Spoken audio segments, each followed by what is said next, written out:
Hello there, good evening, and welcome to this special program. As you're aware, the Caribbean Court of Justice made a number of consequential orders today as a result of the December 21st no confidence motion, as well as the challenge to the unilateral appointment of the GCOM chairman.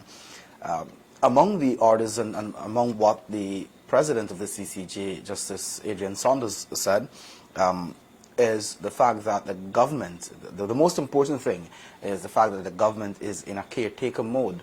And whenever a government is in caretaker mode, it simply means that they should be preparing for elections. And if you look at the precedents in the Guyana context and the Caribbean and wider field, you will know that the preparations for elections once you're in caretaker mode is the 3-month grace period to have the elections. I have with me in the studio here this evening, I'm going to start from my immediate left, Mrs. Priya Manik Chand. She's a member of Parliament of the People's Progressive Party and, of course, an attorney at law.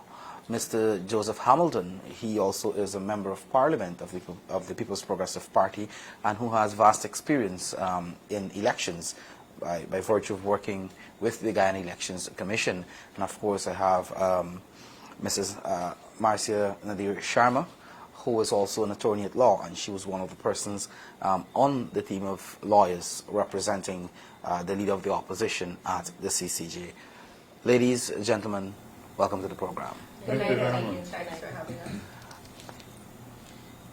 What happened at the CCJ and what has been happening since the 21st of December has done one thing, and I think today, if you want to put it as the icing on the cake, today's consequential orders and what will flow from this will really put the integrity of Mr. Granger to test.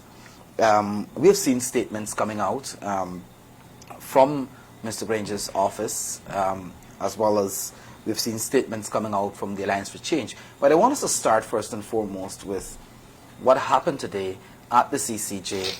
Very clear, you have to go back to article, or the government must respect the Constitution, in particular in this instance, Article 106.6 and 106.7, which deals with elections as a result of a no-confidence motion.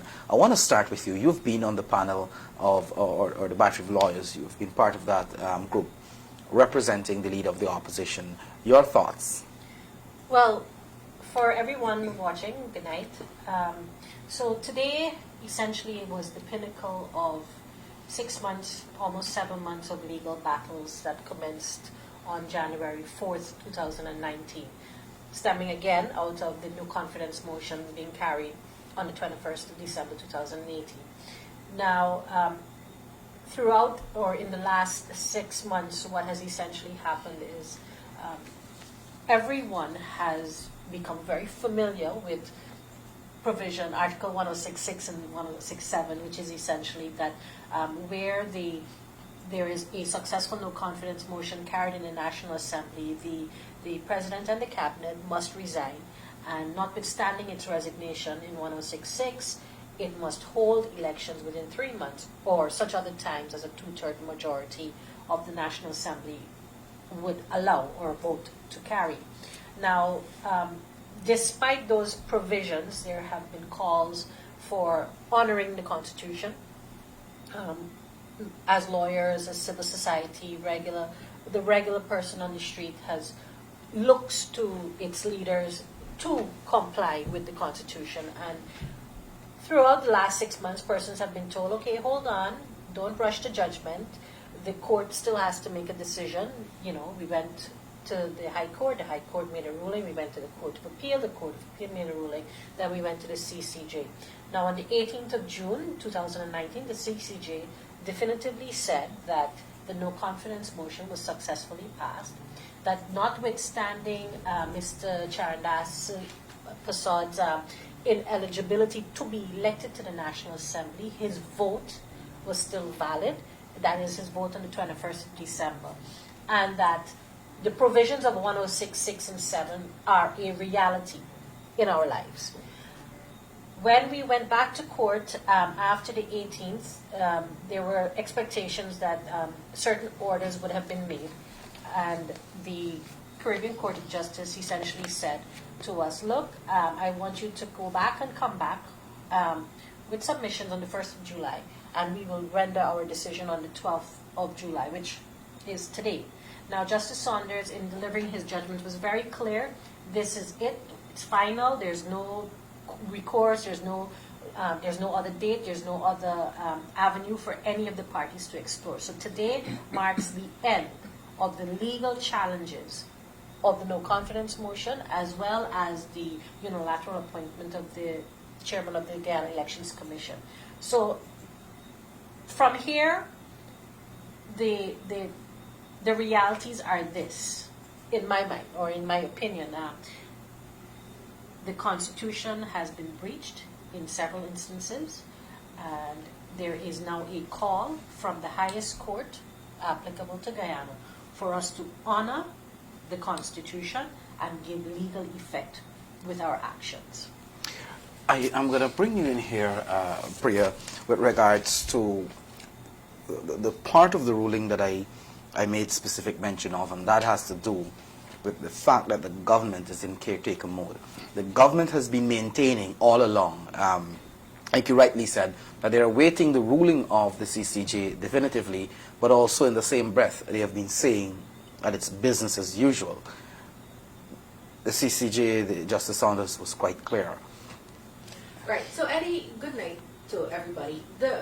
We are at a place now where Guyana is, Guyanese and the world watching on will get to test its leaders and the integrity of its leaders, particularly those in government, the President of the Cooperative Republic of Guyana and his ministers. And we have seen them all over the place over the last 6 months, right?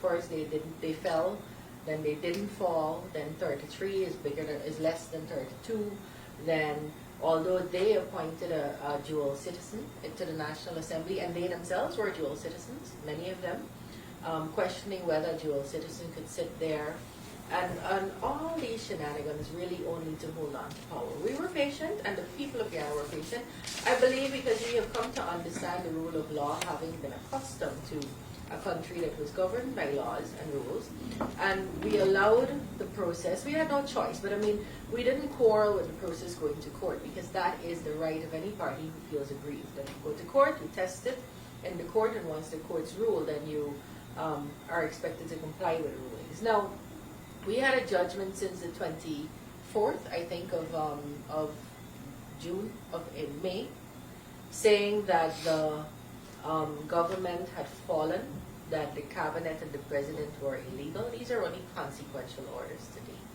By consequential, we know for sure that the no confidence motion against the government of Guyana was properly carried in December of 2018. And we didn't know that today. We knew that a month and a half ago. Yet the government continues to say things like, we can do what we want, we can continue doing what we want. I think I heard one minister even saying that there is no such thing as caretaker government, or caretaker, the words caretaker in the Constitution. So what we have is really, the court has said today, listen, your Constitution, Guyana, is very clear. It says if you fall, if the government falls in a no confidence motion, then the government is in place only as a caretaker government, and it is there only to do very limited things. Its powers are different from the day before it became a caretaker government. So on the 20th it was not. It could have done many things. By the 21st it had become a caretaker government. And it says very clearly that the court was very clear. We're here to interpret your Constitution, but your Constitution, Guyana, is very clear. Your Constitution says once a government falls, they must resign, and they must hold an election within 3 months, and they must, in that period of 3 months, they must do only very limited things that go and tend towards the holding of an election. So we are very clear. I don't think anybody needs any more clarity than that. Even the person who has serious comprehension problems could not require more clarity than that. So the only way someone would breach this order, these orders, would be if someone wanted to willfully disobey the order of the court. Now I want to read very clearly what the judge said. The judge says the court must assume, and this was a unanimous decision by all the judges of the court, The court must assume that these bodies and personages will exercise their responsibilities with integrity and in keeping with the unambiguous provisions of the Constitution, bearing in mind that the no confidence motion was validly passed as long ago as the 21st of December 2018. In other words, your government fell, you're supposed to hold an election, we expect you to be honest and upright and moral and trustworthy. Those are the synonyms for integrity. And decent and law-abiding. We expect you to have integrity to do what the highest law of your land says you must do. President Granger, Harmon, Williams, Cathy Hughes, Valda Lawrence, Nagamutu, Ramjatan, all of them. The court expects them. The Caribbean Court of Justice came about with the getting together of our CARICOM countries. So I believe we could safely say and interpret the Caribbean community expects you, through its highest court, to act with integrity and do as the Constitution unambiguously tells you to do.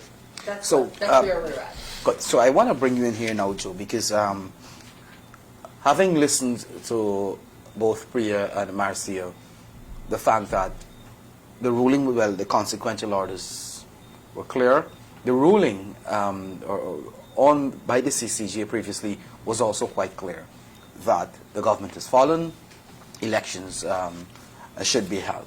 But looking at statements coming out, and there was an address from the president, as well as an address, a statement from the Alliance for Change, which is one of the parties in the coalition. But very little, matter of fact, no mention was made. Absolutely no mention was made about what Justice Saunders said with regards to Article 106.6, Article 106.7. You, Joe, do you think, in your view, this government is serious about respecting, or really honoring what the court would have said? I think, if I may, Eddie, start here. I think the first paragraph in Justice Saunders' reading, I remember when he made the point that your Constitution is the foundation and the bedrock of democratic governance. Yes. I think that is where he started.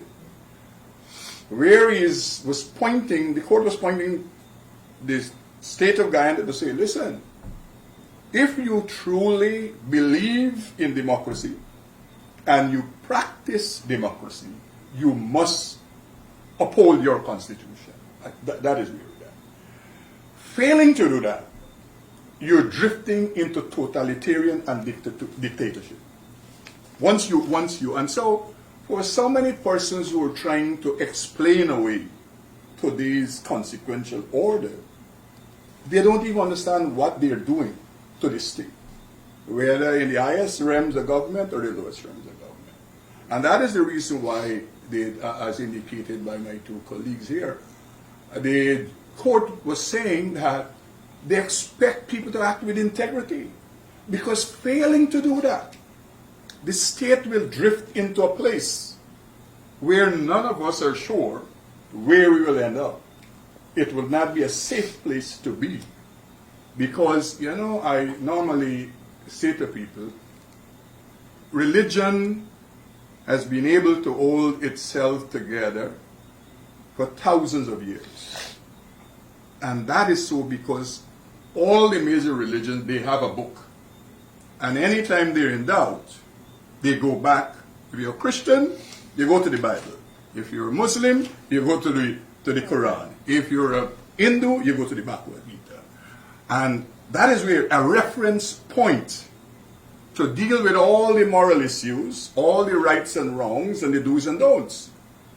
And it is, anytime you go outside of that, things will happen and befall you. So it's the same thing with the Constitution. The Constitution is not a sacred book in religious term, but the Constitution must be revered in any civilized state. Failure to give reverence to your Constitution, that is the foundation of your democratic state, then we're going into some serious waters. And you know, for Mr. Granger, who prides himself that he is the moral barometer, and I see all of these people there who are his fans, they continue to point that this man is the best thing since sliced bread was invented. The point is, the proof of the pudding is in eating. It is not what you think he is. We will see what he is. For me, I have concluded a long time ago, I know what Mr. Granger is. And therefore, the nation Guyana, more so the young people, they will have an experience if all of us as citizens, this is not work for the PPP alone. The citizenry of this country expect that the president and this caretaker government will honor the Constitution. And it is for all of us, I call on all citizens tonight. This is not work to be left for the four of us here and the PPP and JAG. This is our nation. This is our state. This country belongs to all of us. And all of us have a duty to ensure that our Constitution is protected, to ensure that our democracy flourishes. I know you want to come in here, Marcy, but before you come in and add your comments, I want you to also, I think it's important for us to probably give an explanation and highlight what exactly are the do's and don'ts of a caretaker government, because I think that is being misinterpreted somehow. Well, I think before we get to the do's and the don'ts of the caretaker government, I think I should also clarify 2 points. Lots of persons would have probably been expecting that today's consequential orders would have resulted in, say, a definitive date being given for the holding of elections. Now, while the court might not have satisfied your individual need for a definitive date, the court has given a definitive answer, and the definitive answer is elections must be held within 3 months. So you can't get any more finite than that. So that's one clarification I wanted to make. And the second clarification, I believe there was a statement somewhere that said that the CCJ recognizes that it is only the GCOM chairman and GCOM who determines the date for elections. And that is not so. The CCJ did not say that today. What the CCJ said was that all statutory bodies and political actors, including the Guyana Elections Commissions, they all have some role or function in relation to the holding of elections. But when it comes to Article 106.6 and 106.7, GCOM is not empowered to determine the time for elections, or further, that this concept of credible elections is nowhere near those two provisions. So I just wanted to make that. So I'm just picking up from you. This is what they said. This is what the court actually said. Article 106 of the Constitution invests in the President and the National Assembly and implicitly in GCOM. The court is saying this. Responsibilities that impact on the precise timing of the elections which must be held. So what does they are saying that Article 106 tells GCOM and the National Assembly and the President when elections should be held. And what does Article 106 say? It says when a government falls on a no-confidence motion, on the passage of that motion, elections must be called within 3 months. So essentially, the court has said to GCOM that you must do what 106 of the Constitution says, and what 106 says is that elections must be called within 3 months. The court also said this: given the passage of the no-confidence motion on the 21st of December 2018, a general election should have been held in Guyana by the 21st of March 2019, unless a 2/3 majority in the National Assembly had resolved to extend that period. The National Assembly has not extended that period. The filing of the court proceedings in January, challenging the validity of the no-confidence vote, effectively placed the matters on pause. But this court rendered its decision since the 18th of June 2019, and there is no appeal from that judgment. In effect, And then it goes on to say Article 106 tells everybody, including GCOM, what they have to do, which is to hold an election within 3 months. From the 18th of June, let's count 3 months, 18th of July, 18th of August, 18th of September. Somewhere around there, the court is implicitly saying that an election ought to be held by people who have integrity and are desirous of upholding the most supreme law of our land, that is the Constitution and its provisions. So that's what we said. No, go ahead. On the issue of caretaker government, because I know it's a new term to persons, anybody in the Commonwealth who has the same systems of parliament that could fall by a no confidence motion understand this term. So the British and India and so on would understand that term. This is what a brief definition of it says. A caretaker government, governments may be put in place when a government in a parliamentary system is defeated in a motion of no confidence to be in place for an interim period until an election is held and a new government is formed. And the so that's a definition you could just Google and find. But the CCJ said very, very clearly today that the government, and they were very clear, it is important, and I'm quoting directly here from the court, it is important, however, that the court makes this point. In mandating that the government shall remain in office notwithstanding its defeat and the resignation of the President and the Cabinet, so they are yet to resign, Article 106 envisages that the tenure in office of the Cabinet, including the President, after the government's defeat, is on a different footing from that which existed prior to the vote of no confidence.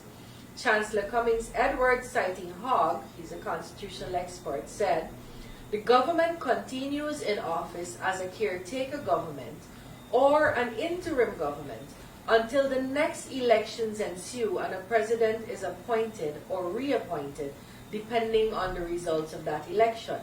By convention, the government is expected to behave during this interim period as a caretaker and so restrain the exercise of its legal authority.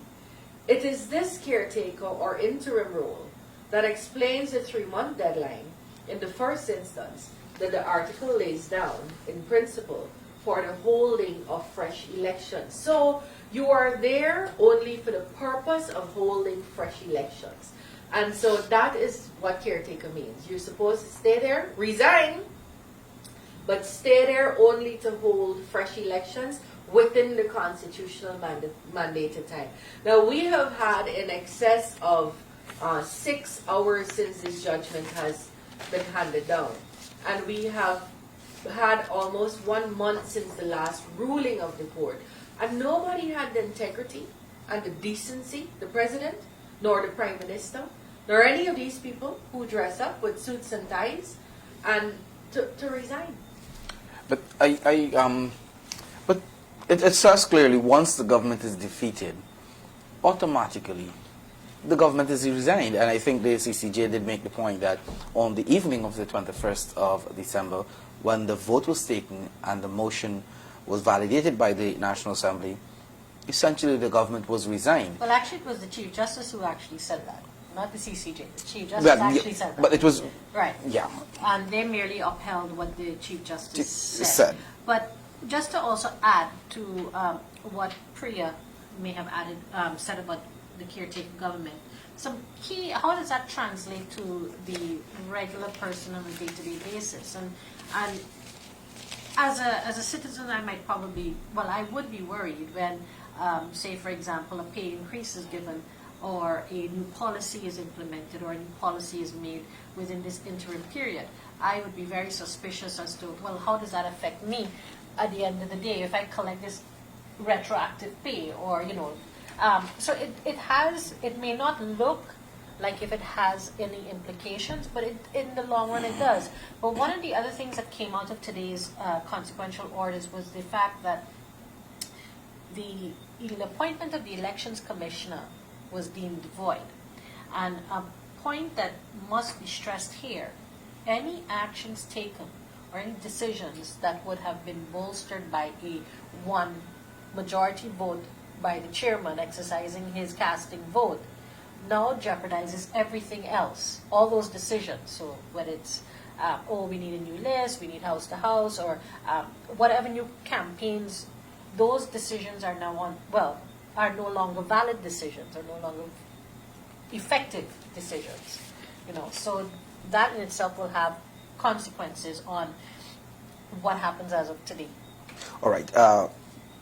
Seeing you've jumped the gun and we've Sorry. moved to GCOM, which is what I'm coming to next. But Eddie, before you jump to GCOM, I want to just simplify. You asked about what a caretaker government is expecting. This is taken from the Australian government model system. And simple things.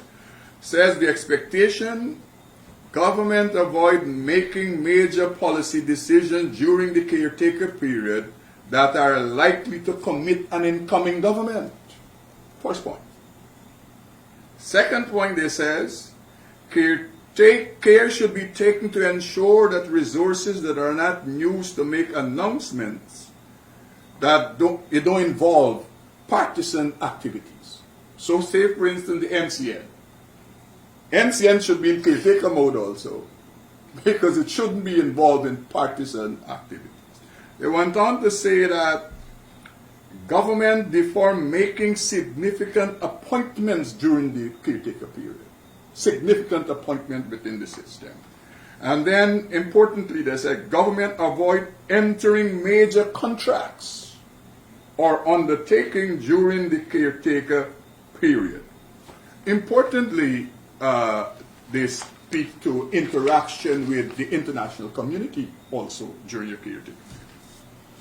So the convention that the government avoids entering major commitments during the caretaker period gave rise to particular issues in the context of international negotiation. The government ordinarily seeks to defer such negotiations or adopt observer status. So even if we have to go to the IMF or the IDB or the World Bank, you're going there not to commit the state, you're going there as observer. The other point they say, the president shall determine whether visit by foreign dignitaries involved in government hospitality should proceed during the caretaker period. And it also talks about using agency premises, state premises, and that kind of thing. So those are simple things that the expectation is, what a caretaker government should be or shouldn't be. All right, so I want us to move to GCOM, and I want to start with the President's address to the nation today. And with regards to the appointment of the chairman of GCOM, I think it's public knowledge now that the Constitution is clear when it comes to who nominates and who appoints. And we know for a fact that the leader of the opposition previously had cause to present 3 lists, which were all rejected by the president without giving any valid reasons. And we know that since the ruling, there has been some sort of engagement between the president and the leader of the opposition. But I want to read one paragraph from the president's address to the nation with regards to the ongoing discussions between the leader of the opposition and the president, of course, the 2 teams that were set up. And the president said, and I quote, "It is unfortunate that despite the meetings between the 2 sides, the leader of the opposition rejected the idea of acting in a consensual manner. Importantly, he chose to put forward candidates for the post who have been rejected previously." So the leader of the opposition would have extracted 11 names from the 18 names that was presented, the 3 lists that were presented before.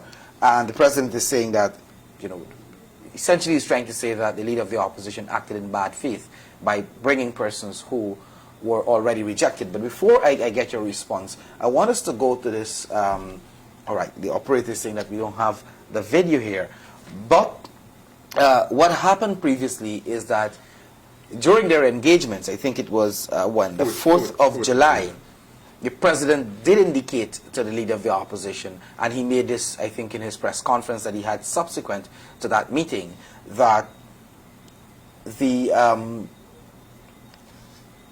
leader of the opposition can bring back some of those names. I'm going to bring you in He here. said the meeting agreed that the names that were previously submitted can be resubmitted once the leader of the opposition gets clearance from the persons who were so submitted. So the leader of the opposition contacted all 18 persons. 11 persons said they still have an interest, and those 11 names, they were presented to the president. And you know, the president, first thing, this is a blatant lie. He's on record. Right. He's on record. So He's on record it's a as saying pathology now, right, with the president, the lies, and a man with no integrity at all. But importantly, the president will have the gumption to talk about people who were rejected, resubmitted, when he is suggesting a list with Patterson on it.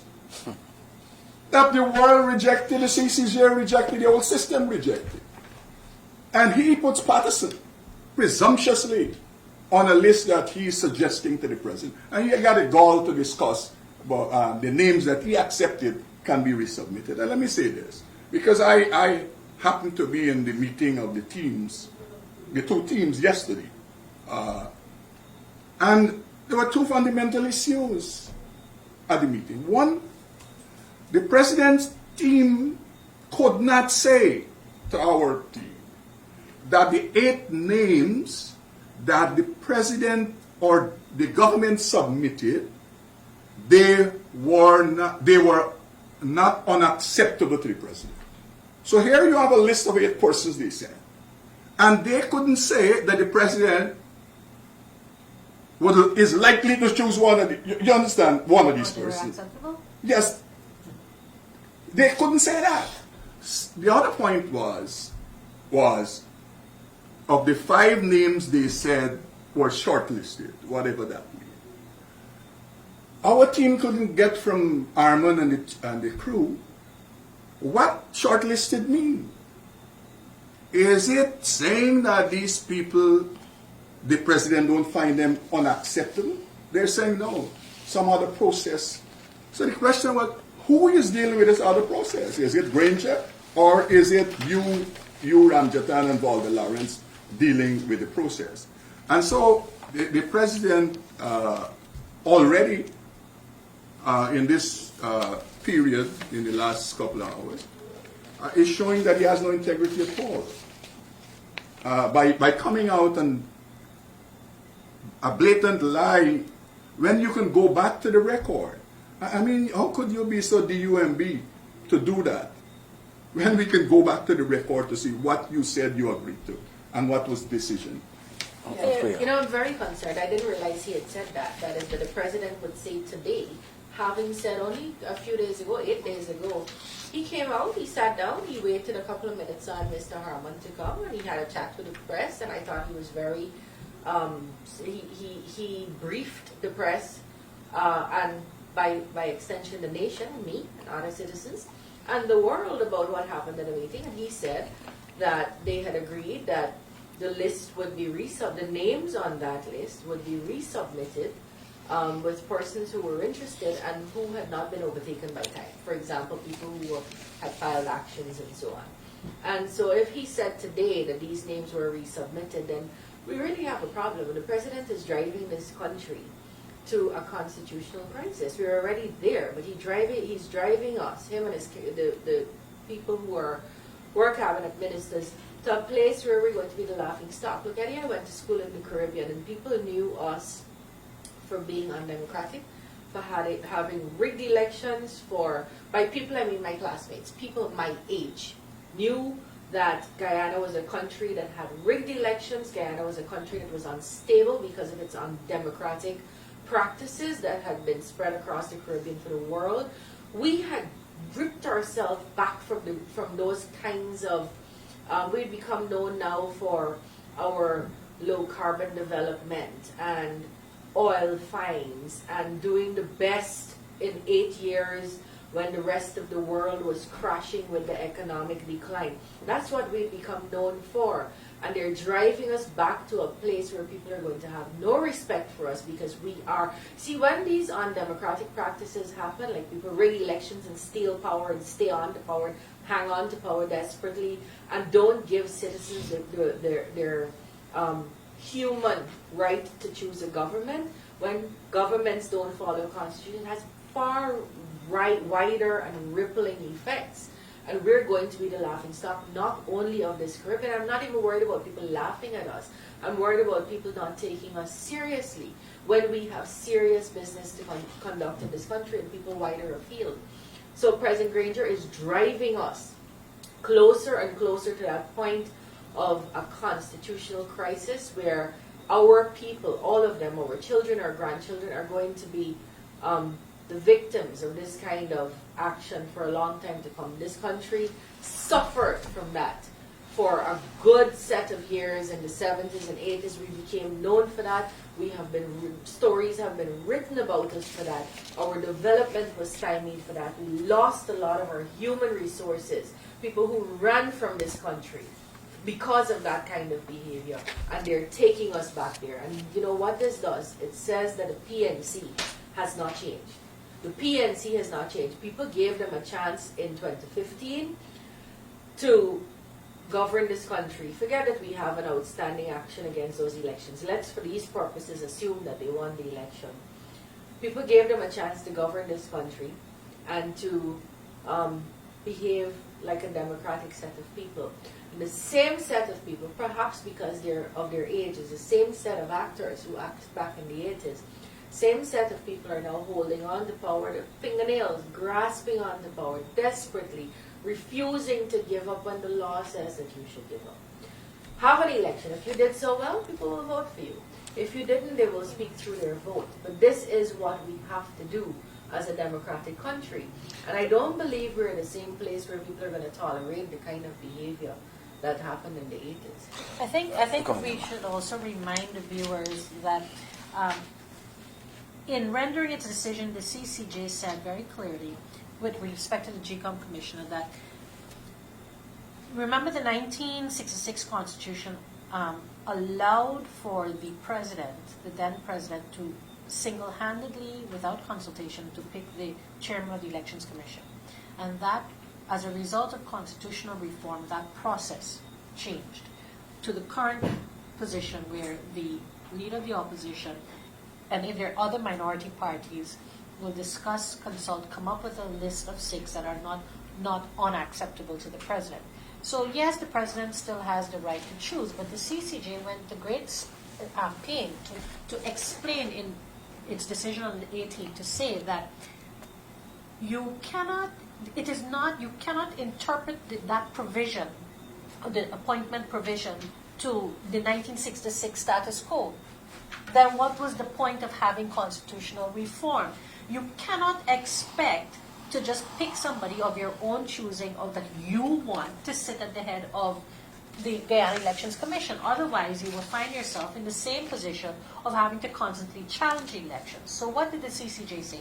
They recommended that an informal process should start before the actual submission of 6 names, where the leader of the opposition and the president would sit and discuss and basically come up with a list that would essentially not be unacceptable. So it's a consultative process. It's not a stage 1, have your reps, and then stage 2, go to another unknown process, and then stage 3, a submission of a list of the persons that you as a government submitted to the opposition and say, well, essentially, because if I'm to interpret what is playing out in the news, that may be the position that 8 names must be submitted, and from these 8 names must essentially be a person chosen, which totally undermines and negates the process and negates what the Caribbean Court of Justice is saying.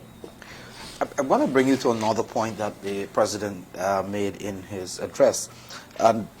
This has been it's something that the government has been repeating over and over and over, where they're maintaining that GCOM, rightfully so, GCOM is in charge of the elections, as in the electoral process. and not the executive. And the president went on to say GCOM has to advise the president on its readiness to conduct elections. Based on my understanding, and I would like you to clarify even further, I think you made mention of it earlier, is that what the CCJ is saying is the fact that once there is a no confidence motion, and I think the point was made previously at the CCJ and I think at the lower courts, that GCOM must always be ready In a state of readiness. for elections. And what the CCJ essentially said, once there is a no confidence motion, then Article 106.6 and 106.7 kicks in. And that by itself is enough to say that the cannot election... be business as usual, and business as usual includes GCOM saying that, oh, they have 5 years to plan for elections. That is business as usual. When 106.6 comes into play, that does not exist anymore. The CCJ says that the government is no longer the same footing, but that also extends to statutory bodies. You are now on a shorter timeline. Your expectations are that you will be ready, and the law facilitates your state of readiness because of the introduction in 2005 of the whole concept of continuous registration. And again, it will come out again in the explanatory, in our evidence in that case. The explanatory memorandum to the bill is very clear, number 14 of 2005. The purpose is to ensure that GCOM, the whole point of continuous registration is to ensure that GCOM is in a state of constant readiness for any kind of elections that may be called. Eddie, look, we're teaching our children to be able to write at common entrance. I kid you not, that the Constitution is the highest law of this land. Our primary school children, before they're 12 years old, they know that. Granger said something. Do you understand? And what that means is the Constitution will take precedence over everything else. In fact, we have an article in the Constitution, one of the first things you learn in law, Article 8.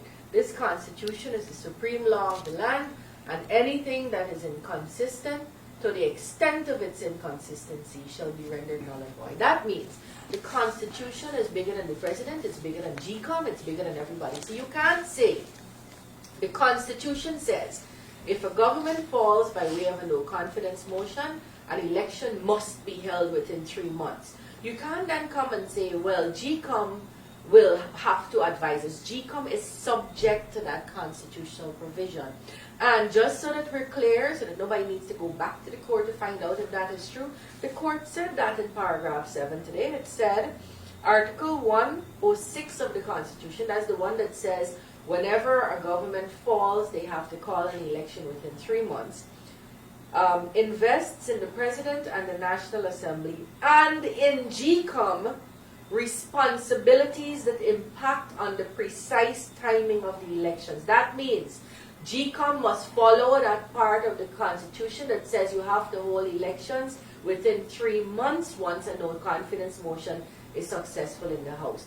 Is GCOM ready? Of course they are. On the 27th of December, they said that we're ready anytime. On the 3rd of January, they said we're ready. The list is fine. We are paying GCOM staff, secretariat, and commissioners full time to sit there to be ready because we know this constitutional provision is in place. It has been in place since the 2000 constitutional reform. So this, don't get distracted by what they will tell you. Know this, Guyana. The president is duty bound by the Constitution to name a date for the election within 3 months of the 18th of June. GCOM is subject to that provision also. GCOM has been very clear to us that they can hold an election. You mightn't like the government doesn't like that they said that, but they have said that. That is before Nigel Hughes came up with his Jumbie maths that said 34 is a majority. 33 is not as bigger than 32 and so on. These are the same people who want you to vote for them, my friends. These are the same people who want you to vote for them. They come to you with these untrustworthy formulae and expect you to believe them when they make promises to you later on. Don't get distracted by that. The government has fallen. The president and cabinet are resigned. They must call an election within the next 3 months. Well, by September 18, and if they don't, they're acting outside of the Constitution. I am not sure how you're going to tell the ordinary driver on the road that he must comply with the traffic lights, or you will charge him and put him before the courts, or how you will tell the young boy, the 18-year-old or 21-year-old who got caught with a little bit of ganja, that he's going to get jailed for that, when you, the president, cannot comply with a constitutional provision. I want to bring Joe in here, and this has to do with, after the consequential orders today, a statement, the Alliance for Change would have issued a statement with regards to the ruling. And one of the very first thing said in that statement is that the Alliance for Change respects and accepts the consequential declarations and orders delivered by the CCJ. But they went on to say that they maintain the court's position on the appointment of the GCOM chairman, and it recognizes that it is GCOM and GCOM alone that can determine a date and time frame for general elections. It's just what you call poppycock, I think the Americans are. The point is, the law is clear, that is the president is the one, via resolution, who determine a proclamation, a date for election, not GCOM. GCOM has no role in determining the election date. GCOM has to be ready when an election day is announced to ensure that they conduct and hold an election. The other point I need to make, I made it some time ago on this program, the 3 months at 106.6 didn't fall from the sky. In the consultation process, it was the Guyana Elections Commission. It could have been 150 days, 120, 180. It is the Guyana Elections Commission at that time that said to the Constitutional Reform Commission, taking all the new things we were putting in place. Marcia mentioned continuous registration and preparing a national register of registrants and the continue claims and objections and all that kind of thing. We shall be ready and can be ready. That is how that 90 days here. Actually, that 90 days came out before we had continuous registration. Yes. But So now with continuous registration, it should be ready quicker. So the point is, in the old construct, the Guyana Elections Commission was consulted as to their readiness and their capacity to hold an elections. That's the point. So this nonsense that Trotman and you know what is sad with this country since the 21st of December, and I'm sure all y'all would have experienced it. There's so many persons by the hundreds who I have lost total respect for in this country. With the stupidity and the nonsense, you see them, people who are supposed to be saner and more sensible than they articulate. Starting with the 34 is the majority of 65, and all the other things they say, right? And so you have Trotman and Ramjatan and these guys who have now become, people who are substance abuser. They say that they continue doing it when they have enablers. So the likes like Nagamoto and their enablers of Granger, dictatorial traits. These are people who fought against that in the past. But for the fact that they now enjoy all of these perks of life and the good life, they are putting aside all of that to defend us drifting into totalitarian and dictatorial state. And you all are young people. I'm old here as regards timelines. And I lived it and saw it, participated in it first at the point. And I wasn't glad for it to be brought on you because it wasn't a nice place to be. And I don't know, Mr. Granger and his cabal is fooling themselves. They think this is 1970, 1980, 1990. The world has changed. There's a different place we live. And I think they have not recognized that somehow Mr. Granger is unable to digest in his faculties that the world that he knew, that Forbes Burnham, how he functioned in this state as a president, is a different place. And he will, if he don't understand it orally, they will understand that. I'm talking about nationally and internationally. The world would not stand by, and have Mr. Granger take us to this place where he seemed to want to take us. You think the Americans, with all the investment in ExxonMobil, would allow this place to, where they're in no man's land? And so they could continue, and the people could continue to enable them and continue and now, when all things fail, ladies and gentlemen, they have gone into the realm of God. That is the conversation now, Trotman and the guy, that they were elected by God and to serve some purpose, some higher. This is madness. But it can be damaging madness. And that's what I call on all the people of this country, that this is not a PPP matter. This is a matter for the citizens of the Cooperative Republic of Guyana. Let me say this. I think that you read the AFC statement you were saying just now, because these statements only came out today, so I'm not very familiar with them. The AFC said they respect and agree with, but clearly they don't comprehend what the judgment said. And I'm not saying that disrespectfully. I have an enormous amount of respect for Camarade Ramjatan's legal prowess. Yes. Oh, yes. politics. Politics you have a problem with. I worked with him for many years. I just don't understand how some of them in the AFC are downright dishonest, downright stupid, will not understand this judgment. I understand that. I'm fine with that. Ramjatan must.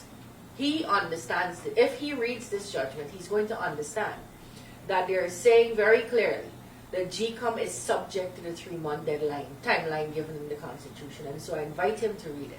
And once he does, I expect him to do the decent thing that a person with integrity would do and say to the people of this country that elections are due, and say to his president that you must name a date for elections. They're not, so for me, we cannot go back to the days described in Father Morrison's book. If we do that, we would be failing this nation. And I want the APNU to understand, and the AFC, that it's a different time. You're dealing with different sets of people. It's a different time. People are not going to tolerate this. My hope is, and not my hope, but the one source of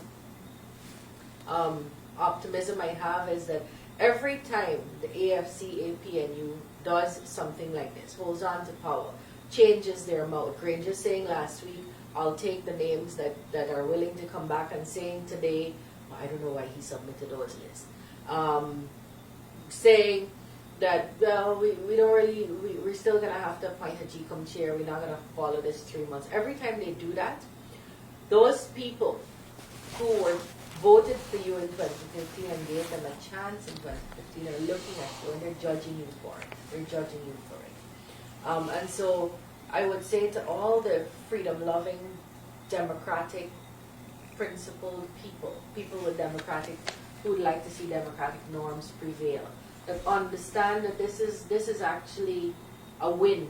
When the PNC, AFC, PNU behave like this, it is actually good, because they're demonstrating to the population what they are, what they truly are, and what they are capable of. And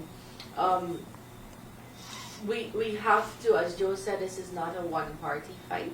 It won't ever be, and we're very encouraged by the numerous messages and other tangible means of support that we've gotten as a political party, including small things like Facebook conversations and people starting up their own programs to deal with these issues, and people using the arts to expose the duplicity of the government. And so the nation is watching you. You'll be judged. All right, I think we have just about 5 minutes or so to go. And I'm going to give each one of you a chance to sum up all that we've been saying, because when you look at the statement and you made the point that Mr. Ramjatan, of all persons, should be aware and should understand the judgment and know what exactly it really means. I want to hear from you your thoughts. Do you think that the government really don't understand, Joe? I think you made the point already, Joe and Marcia, or do you think it's a deliberate attempt to cherry pick in the first place? Because if you read the statements, both the address to the nation by the president as well as the AFC statement, you will see deliberately important parts of quotes that they use in their statements were left out. Do you think that it's deliberate? It's a deliberate attempt to somehow delay the elections? The thing is quickly is this. You have a president, or you have a man by the name of David Granger, who has dictatorial instincts. And you have a set of people who, for the sake of their good life, they are enabling that. That is what you have. So, yes, they know. But it is the issue is they want to hold on to power for their life. The problem they have is that the people of this country will not allow them to continue forever to be an illegal government. And you know, people don't even understand where we're going. Because if this drifts, for God only knows if it drifts with Granger and his cabal into December and January, then we're in a worse place. Because with no budget, then what happens? You understand me? So people who now might be still continuing peddling foolishness, they don't even understand. We as a people, and I call on all right-thinking guys, in the interest of yourself, your children, and your grandchildren who are old enough like me, and for you young people, I'm saying to you tonight, I have lived through this.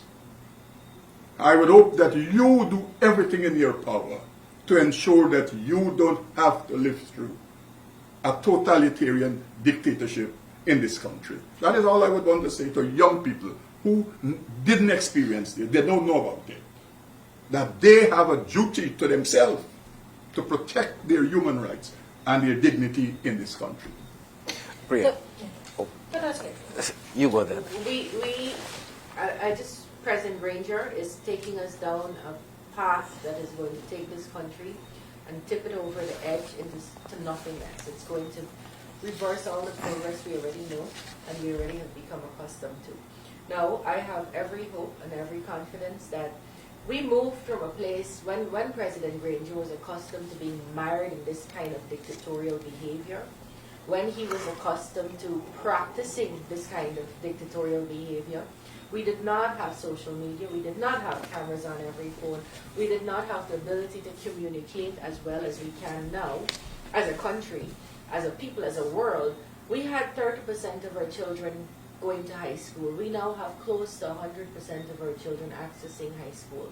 That means that our population is much more educated. Our population is far more connected, and we're connected with the world. And so this is not going to be allowed, tolerated. You might get away with a couple more days, people might thief a little bit more, whatever, but you will have to face the people at the polls at some point. And when you do, the longer you hold on to power, the worse they will punish you, and the history will judge you harshly. So I say to him, Granger and the people who made up the cabinet, do the decent thing. Act with integrity. Follow the Constitution and name a date for the elections. If you did well, people will vote you back in. And if you didn't, they will speak to you through the poll. And you'll get an opportunity to persuade them again at some point that you're a better fit for this country. There you go. I think politics aside,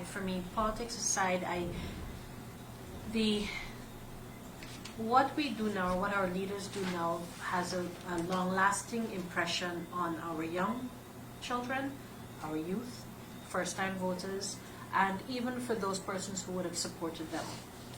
And for me, the underlying issue is the measure of integrity is completely redefined in light of everything that both Joe and Priya would have said in relation to living in the 21st century and the whole concept of everything we do now is under scrutiny 24/7 just by technology alone. And so the measure of what constitutes integrity has changed from the past to now. And we have a duty as citizens to be law-abiding. We have a duty to ensure that, and if you didn't understand that duty, the Caribbean Court of Justice has made that explicitly clarified that duty. Honor the Constitution, respect the Constitution. It is your supreme law of the land. It is the measure by which the world will say you are doing right or wrong. And so we have to discharge our responsibility to our young people and to our citizens on the whole to show them that we are going to do just that. Be truthful to our words and our commitments and honor the Constitution.